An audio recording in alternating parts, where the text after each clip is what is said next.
네, 이어서 다음 팀은요. 무대 뒤에서 큰일을 낼 것 같은 표정으로 이글이글하게 저를 자꾸 바라보고 있더라고요. 네, 다음 팀 만나보도록 하겠습니다. 작품 제목도 무려 거사라고 합니다. 박희원, 조봄, 황예지 학생의 큰일 날 사람들 팀입니다.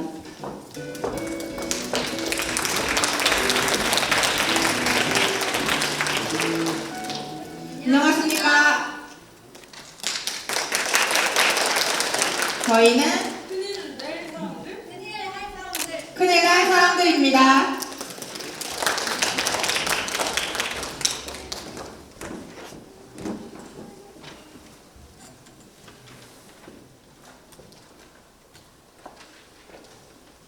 여러분은 후대 사람들에게 자신이 어떤 인물로 남게 될지 상상해 보신 적 있나요?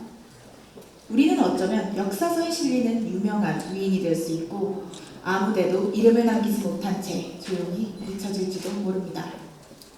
그렇지만 역사서에 실렸다는 걸 위대함의 기준점으로 삼을 수 있을까요? 하나의 커다란 사건 뒤에는 미처 기록할 수도 없는 무수한 개인이 있습니다. 그리고 1884년 조선의 개화를 위해 정변을 일으킨 개화당에 10년을 헌신했던 궁녀가 있습니다. 결국 단 한 문단의 기록으로만 남은 익명의 궁녀. 고대수라는 별칭을 가졌던 인물의 시각으로 재창조된 갑신정변. 지금부터 거사에 막을 올립니다. 주인공 고대수는 본래의 인을 노린 밀무역상입니다. 돈을 목적으로 김옥균과 손잡고 상단 동료들 몰래 낮에는 궁녀, 밤에는 밀무역상으로 활동합니다. 김옥균이 조선의 이권을 일본에 넘기려 한다는 사실을 알고 또 다른 거사를 계획합니다. 개화당의 당수 김옥균은 권력 찬탈을 통한 개화를 모의합니다. 권력욕에 물든 김옥균은 조선의 이권을 걸고 일본과의 거래를 통해 무리한 정변을 벌입니다.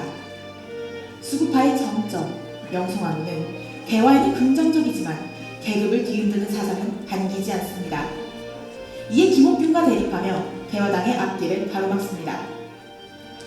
고대수의 밀무역 조직, 무연당의 부단주의자, 고대수의 가족인 섭은 고대수를 전폭적으로 지지하는 조력자입니다.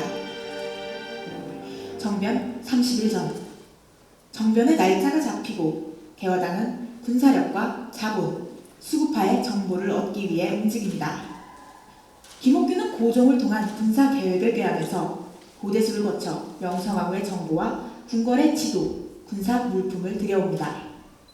정변의 준비 도중 개화당은 총을 들여오다가 포청 관료에게 발각됩니다. 당황한 김옥균은 무연당을 미끼로 위기를 모면하지만 섭은 포청 관료에게 잡혀갑니다. 뒤늦게 상황을 알아챈 고대수의 도움으로 곧 섭은 풀려나지만 무연당은 일본과의 내통을 의심받아 포청 관료에게 감시당하게 됩니다. 한편 김옥균은 정변을 돕겠다는 일본의 제안을 받습니다. 그 의중을 파악하기 위해 공사관에 잠입한 고대수, 일본이 개화당을 이용해 조선을 집어삼키려 한다는 사실을 알아냅니다. 그 사실에 김옥균은 일본의 원조를 받지 않겠다 맹세합니다. 커지는 개화당의 세력을 경계하던 명성황후는 그들을 견제할 목적으로 궁궐 내로 청군을 들이려 합니다. 그러나 계획을 알아챈 고대수는 명성황후의 서신을 위조해 계획을 망가뜨리고 분노하는 명성황후 앞에 개화당의 배신자가 나타납니다.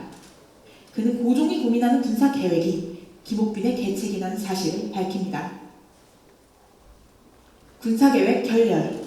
순식간에 군사력을 잃은 김옥균은 황급히 여러 공사관을 전전하지만 정변에 호의적인 건 일본뿐입니다. 결국 궁지에 몰린 김옥균은 정변이 성공한 이후 조선의 이권을 내걸고 일본의 지원을 약속받습니다. 한편 포청 관료로부터 일본 측의 스파이가 아니냐고 의심받던 무연당. 상단원들은 고대수의 수상한 행보를 추궁합니다. 고대수는 대답하지 못하고 자리를 피하고 김옥균은 더한 소식으로 고대수를 분노하게 만듭니다.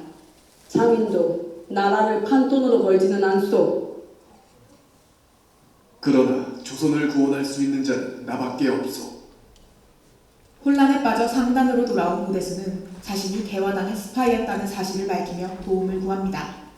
무연당은 그런 고대수를 용서하고 곧 함께 정변을 망칠 새로운 거사를 계획합니다. 정변 당일 우정국 연회에서 일어난 정변. 김옥규는 궁궐을 장악하고 수구파와 배신자를 처단합니다. 명성황후가 청에게 보내는 서신을 막지 못한 고대수는 궁궐을 빠져나와 경문을 돌려 백성들을 일으키려 합니다. 그러나 궁궐에서는 명성황후의 서신을 받은 정문이 돌입하고 개화당은 그들을 저지하려 합니다. 그렇지만 폭약은 터지지 않고 사병들은 궁궐에서 길을 잃고 총은 전부 녹슬어 있습니다. 김옥규는 이 모든 것이 고대수의 계책이라는 것을 깨닫습니다. 철수를 결정한 일본군을 따라 도망치던 김옥규는 고대수와 마주합니다. 네, 그 배신이 조선을 망쳤다. 아니, 진정 조선을 망치려던 자는 당신이었소. 조선을 구원할 것이라 말하던 바로 당신이 나라를, 백성을 배신했던 거요. 고대수는 자신의 길을 떠나고 김옥규는 일본으로 향하는 배 안에서 절규합니다. 정변이 끝나고 궁궐을 수습하던 명성황후는 뒤늦게 고대수의 정체를 알고 평민에게 농락당했다는 수치심에 떨며 호청에서 작성한 고대수 관련 보고서를 모두 없애버립니다.